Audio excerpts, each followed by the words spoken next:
I think that's always a huge key. And as we move forward to next, oh my God, we got Dude, breaking news. Oh my goodness gracious! Holy cow, we have breaking news. Is that AI? By the way, look, I'm glad I planted the seed earlier. I said it then. I didn't expect this to happen, but guys, Zach Root will officially be the starting pitcher for Arkansas tonight. He threw 38 pitches on Saturday. Dave said it on Sunday. He would be available Monday or Tuesday. Today is Tuesday. He's available, and he is starting the game. And this is a fascinating decision. Wow, man. That's I'm glad I didn't make Landon Beidelshe's my preemptive heavy hitter. Yeah, good deal. So does that mean we get? I mean, we would probably get either Cheese or Aiden. Probably Cheese if they make it to Wednesday. Yeah, most likely. The first game against LSU, and then maybe Gackle. And same type of situation where it doesn't matter. Yeah, for sure. I mean, listen, you can't win tomorrow if you don't win today. Dude, that's a thing here. I also think Arkansas was able to. Of course, I don't think Zach Root's going to throw a complete game shutout no hitter. But I think one thing that Zach Root does have the ability to do is to get deep into this ball game. I know he threw 38 pitches. That's not going to be that big of a deal, especially if he's rolling. Once he gets downhill, gets that old man wind up going, he gets a good feel. Like it'll be interesting to see if he starts rolling. You could get into the situation where it's in the 6th inning. Arkansas swings the bats the way they need to.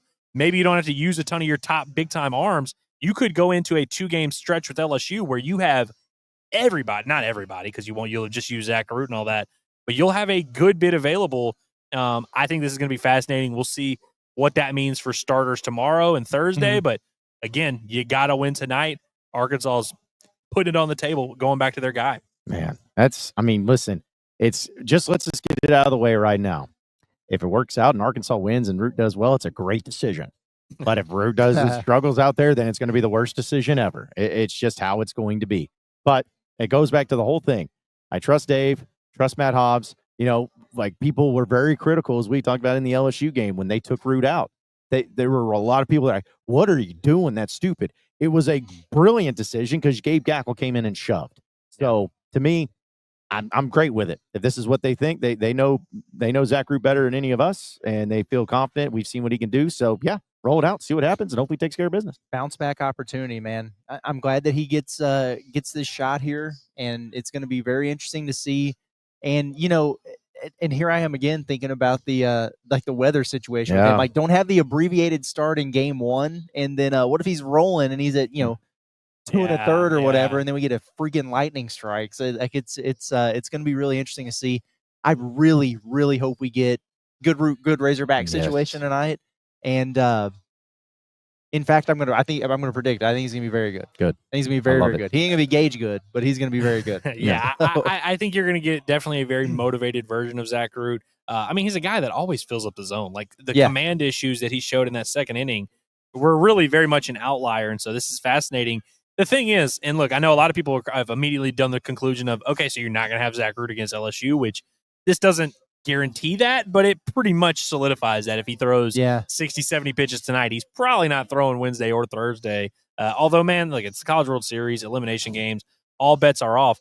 I keep looking at it through this lens of you have 27 innings to get through. Yeah.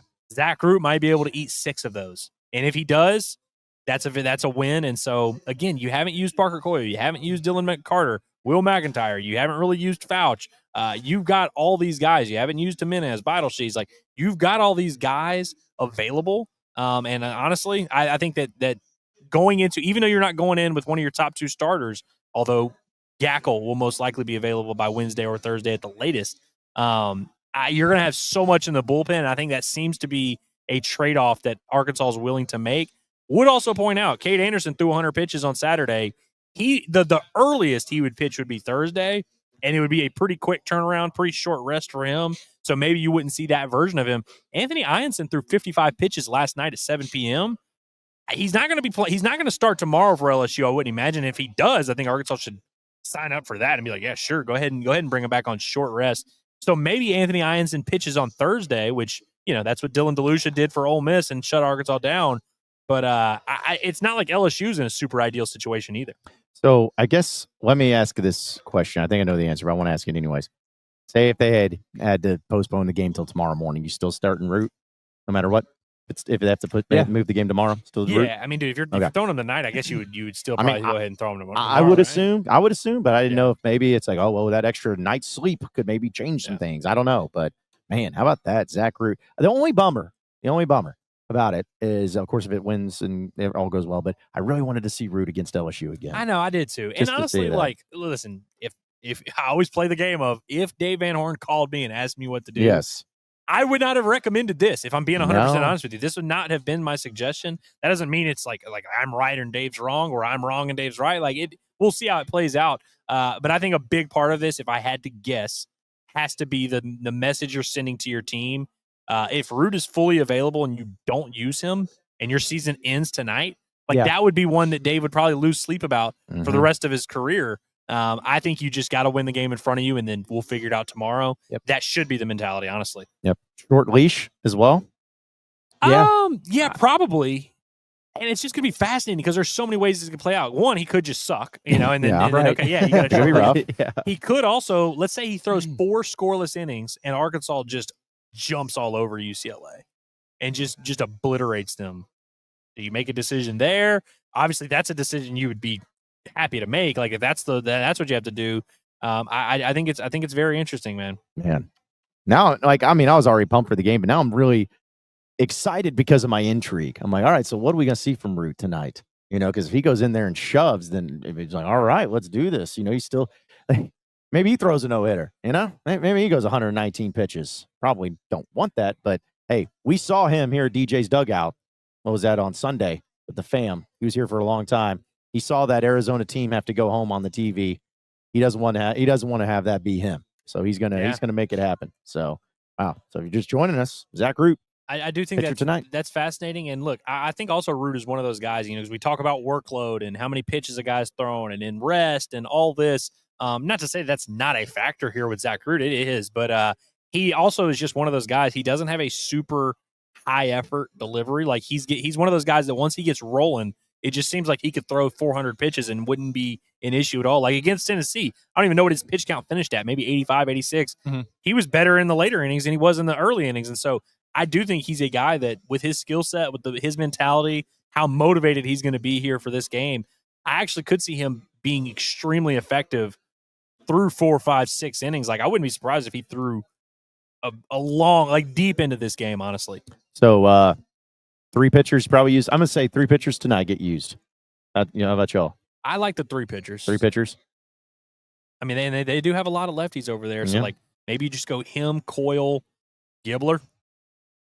And I mean, they're all available there. Yeah, 3 pitchers. I mean, Root's probably going to throw 7. I mean, the outside of that blip on the radar there for him, it's just what they've been doing. Is going crazy with their arms. So, well, our Ozarkian says, so in game 2 against LSU, assuming you make it to Thursday against them, do you use Gackle or do you use Wood? You ain't using Wood. It's not.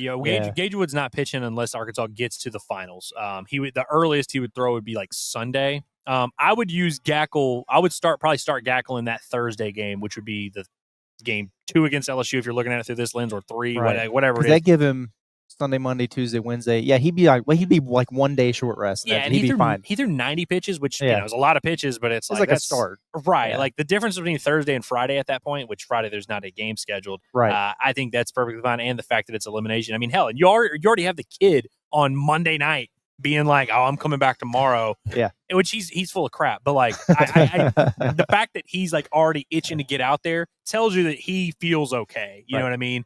It was actually kind of funny seeing him at practice Sunday.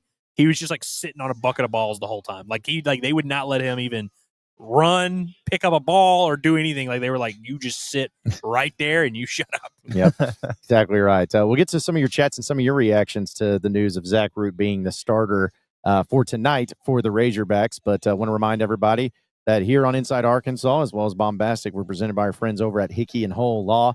Well, let's be honest, divorce and custody cases, they're very important. In fact, they're far too important to try and face alone. So let Hickey and Hole Law provide you with persistent and diligent representation to guide you through the entire process, where they have handled thousands of family law cases and have experienced nearly every scenario that has come up. They understand that it is crucial to all of their clients that they keep them updated on their cases and that they find and are available to provide advice as well as counsel throughout the entire process. and they will take time to meet with clients, respond to emails, and always return your calls because they push the case forward for their clients, advocating for them in diligent and consistent manner from the very beginning all the way to the finish. So have Hickey and Hole Law offices take care of you, where they have those offices across the state of Arkansas, Fayetteville, Fort Smith, Little Rock, and Mena. You can also call them today at 479-434-2414. That's 479-434-2414. Or you can check out their website at hickeyandhole.com, or you can just scan that QR code at the top right of your screen. It's Hickey and Hole Law. Things are about to get better. And let's hope that things are about to get better for Arkansas tonight, as they will be taking on UCLA. And Zach Root is going to be the starting pitcher for Arkansas. So looking at some of the reactions to this, I'm sure it would be interesting. But let's read this from Kingsley, where he says, Andrew, what is the criteria for a pitcher being ready? Is there a tangible evaluation, x-rays or something like that, or is it just vibes and feel? So, I mean, I'm going to be honest with you, a lot of it is vibes and feel. And really what's interesting about this is that term ready in the postseason in an elimination game format is very different than May or March or whatever when you're in a normal week. Like someone like Zach Root, like for all year, it's been pretty simple with him. He's got a schedule. I'm throwing on Thursday or Friday. I'm getting my either 5 or 6 days of rest, maybe 7.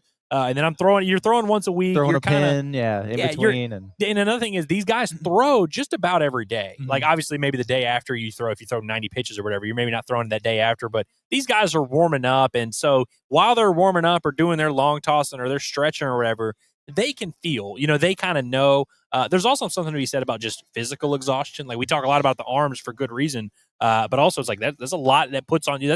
Your body is sore after you pitch a full game. And so I think there's something to be said for that as well. But a lot of times it is just the way these guys feel. And while they're throwing, anything you feel in your arm, if you're feeling even any tightness, any soreness, any whatever, like the coaches are always begging these players to be as upfront and honest, because you always are going to have a guy like Gabe Gackle who's like, hey, I'm ready to throw tomorrow. But as a coach, you're like, can I really trust that? Because if you go out there and throw a guy like Gabe Gackle and he does get hurt, that you look like an idiot, and it's a whole huge dilemma here. There's also something to be said when you think about this, different types of arms and how they throw. Like think about someone like Christian Fouch, who throws the ball 100 miles an hour, and every pitch that Christian Fouch throws, he's throwing it as hard as he possibly can. It's max effort, and so much of his success is built on power.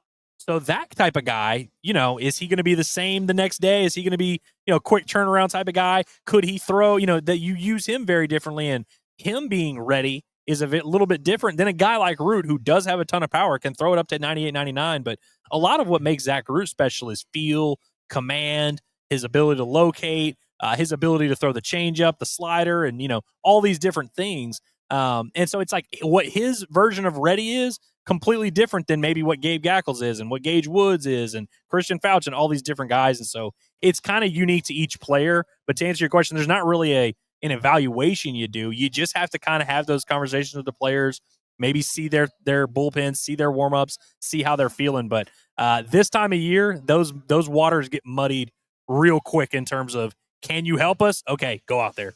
Well, and I also want to add this into the mix, because Curtis, you said that you think Root's going to shove tonight, right? I think that's what you said earlier. I think so. Yeah. Okay, so say if he does, say if he has, and we you could use that definition of what shove means, but say he does. I mean, you're talking about 3 straight games of arguably the 3 greatest pitching performances you could have in a College World Series by an individual. Like with Gabe Gackle's performance against LSU game 1, with what you had from Gage Wood, and then if Zach Root, which again, you can use your own definition of what would be a great game. Yeah, no hitter, duh. But let's not expect that. Let's just say he goes out there and gets double-digit strikeouts with 7 innings pitched. Something like that. Doesn't give up a run. Then, man, it's just you got to get the offense going. The bats have to get going, fellas, because the pitching's been phenomenal, and you cannot let that happen where you have 3 straight games. Here's what I don't want to have happen. I don't want to have 3 straight games. Well, obviously Arkansas wins tonight. You got to win, but I don't want to have 3 straight games where going into the 4th game, I am more confident in the pitching that should be depleted than I am the bats that have been consistent. Like, I don't want to do that where it's like, once again, 3 straight games, bats aren't there, but thank goodness for the pitching. Like, I do not want to have that happen. Can't happen. I hope, yeah. I mean, I really hope that the bats get it going. Now I'm wondering about what UCLA is going to do. Not that it matters, because they'll throw 9 different arms out there, but just so 3 of their all 4 of their regular starters pitched in this game here. So I'm wondering if like the guy who started last night, if they're just going to start him today because he's got the most rest of all of them or something. It's just, it's crazy how they do this. But yeah, no, I do. I feel good about Root, man. I don't think you're going to have back-to-back outings where it kind of unravels on him. It's not like he was getting hit super hard and everything the other day. It was just one of those deals where it just wasn't quite right, and you had to make the move. And I'm not going to sit here and say I think he's going to, go 8 scoreless or something like that. But cool. I think quality start territory is about where I am. I think he'll get him maybe deeper than we even expect, and he'll have the opportunity to do that if Arkansas is really swinging it, though. You know what I mean? Because that's the other thing about it. If it's a tight game and Arkansas is having some trouble scoring, they'll get him out of there pretty quick with some early signs of trouble, or you give up a run or two, and it's like, all right, man. But if he's got a little bit of a cushion, they might let him work through it a little bit more. So that's also going to be somewhat dependent on what the bats are able to do. Yeah, he's either Zach Root is either coming out in the 2nd inning or he's coming out in the 6th inning. Like, I mean, it's either going to go awry fairly quickly or he's going to be strong till the end. So you're kind of stuck there with that. But I mean, again, I hope he has a great showing. I hope you have to use as minimal pitching as possible while still getting the win tonight. But man, he keeps going back to the bats. The bats got to get going. You got to start scoring some runs, man. I do not want to win tonight's game by final score 3-2. You know, that's not going to make me feel good. My soul's not ready for that, man. No, I mean, I'll win. I'll take the win. Yes, but geez, just give me something to feel good about heading into these final 2 games instead of constantly hoping that your pitching just plays the game of their life. And in the College World Series, I'm kind of tired of hoping for that. But let's see a few chats here too. Hatch just says, I wonder how UCLA hit against left-handed guys. So what's weird is, and we were kind of cracking up about it right as we were about to go live here because LSU brings in a freshman lefty for a left-on-left situation, and I'm just kind of, I don't have the lineup in front of me. I'm like, okay, so they bring him in to face a lefty. I wonder who's on deck. Is it 4 straight lefties? They have 6 lefties in their everyday lineup. 4 right there, back to back to back to back in the middle. So you see that, and you have Zach Root on the mound, and you're like, okay, great matchup. And I'm sure that's part of the decision making. But UCLA really does. I mean, again, their splits are not that dissimilar. They actually have a higher batting average against lefties now. Their power and all that's not the same. Most of their home runs come against right-handed pitching. And so they're a little bit less dangerous of a lineup. But it's not going to be a massive factor. And Zach Root, for a while this year, I haven't looked at it recently. There was a point a month ago where he was better against righties than he was lefties. And so maybe it doesn't matter quite as much, especially because his changeup is his best pitch. And that really dives away there from righties more than anything. But it is going to be a huge factor, the fact that they have 6 left-handed starters in their lineup. And so it kind of shapes up where if Zach Roots comes out of this game, at what point Parker Coyle's probably that first guy up. He was up in the bullpen yesterday. He was up in the bullpen on Saturday. Matter of fact, he pretty much just should start every game, just getting loose. He's going to be a guy that they use. But it is going to be fascinating for UCLA to see how they handle this. Curtis, you mentioned at their side of it. Their ace, by the way, threw 77 pitches on Saturday, which the more I think about it, the more I really mull over it. Arkansas making this move makes me think UCLA is probably, based on everything else they've done, maybe they're thinking about bringing back their ace tonight as well. Yeah, maybe so. Maybe so. Also, I wanted to bring this up from Matt, which, he says, hopefully we get a decent umpire tonight, which, yeah, you always hope that. But I will say, though, regardless of, decent or whatever, that is going to play a factor into, Root. And because if it's the strike zone that we saw from the umpire against LSU, or even some of the calls that was in this UCLA LSU game where you're getting at the knees, if it's inconsistent, that's going to be extremely problematic for Zach Root. It is for any pitcher, but it seems like it really impacts Root as much as anybody. When he gets so pissed at the umpires, dude. Yeah, and so that can really impact him. So, yes, hopefully a decent umpire, or at the very minimum, a consistent umpire that helps out a little bit there. Just don't need to have any of those other things going on. So I did ask the question, guys. I thought this was fascinating. Just simply, do you like the fact that Zach Root is starting tonight against UCLA? Just seeing what Razorback fans said. Only 78% said yes. Listen, it took me. Y'all saw me in real time talk myself into it. I don't dislike it. I'm definitely not upset about it or really gonna be like, oh, come on, dude. It wouldn't have been my option. It wouldn't have been my desired plan of going about these next 3 games. But it's hard for me to really disagree with it when you think about the situation Arkansas is in. And John, it's funny you mentioned how you were like, man, it's weird that after this game we could have a situation where we have more confidence in the pitching that should be depleted than the bats. And I keep coming back to that where I'm like, man, it's kind of crazy how this situation is playing out. And we're really like, as much as if Arkansas loses and doesn't make the title series, it's not going to be because they ran out of pitching. It's going to be because the guys that they pitched just didn't do well. And so I keep coming back to that and thinking like how I think Arkansas's in an advantageous situation. And what did you say when we were walking out of the ballpark? You were like, well, they're going to be in a great spot unless Landon Bottomsees only gets 5 outs or whatever.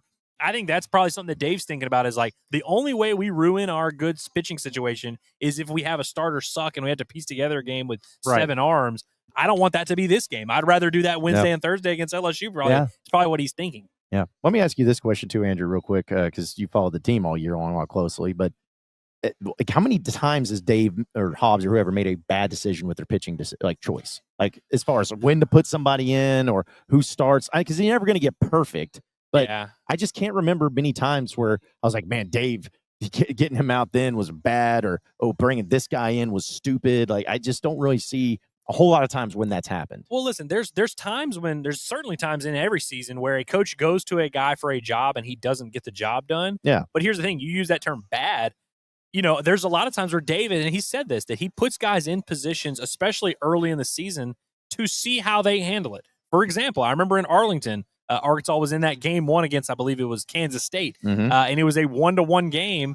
He puts in Tate McGuire, who was a sophomore who had a good summer. They were kind of hoping to get Tate McGuire into that role. He ends up giving up a couple runs, doesn't go well for him. You kind of realize then, okay, he's probably not going to be one of our high leverage guys. Since then, and really the weeks after that, Tate McGuire not been a huge part of what Arkansas has been doing in the back of the bullpen.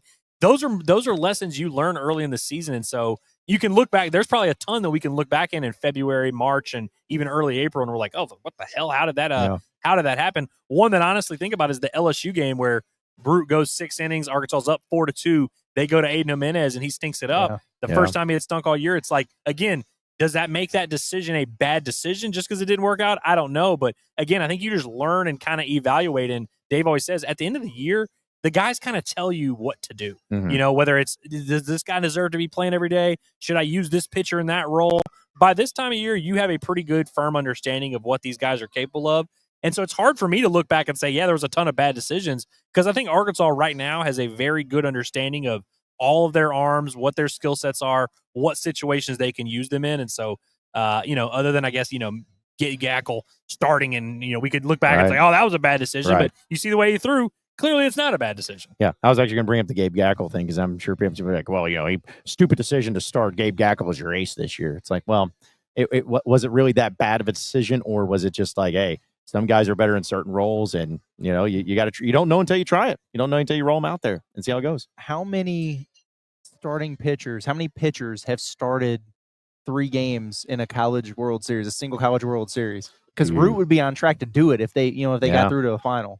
I'm trying to think. Who might have done it? The pedophile? The pedophile might have done it that year. He had back-to-back years because he was their ace the year before, and then he came back. So, there's guys like that.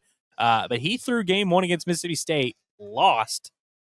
But then I don't know. I think they ended up what they ended up doing with him is he ended up starting game 1 of the finals, which means he wouldn't have thrown.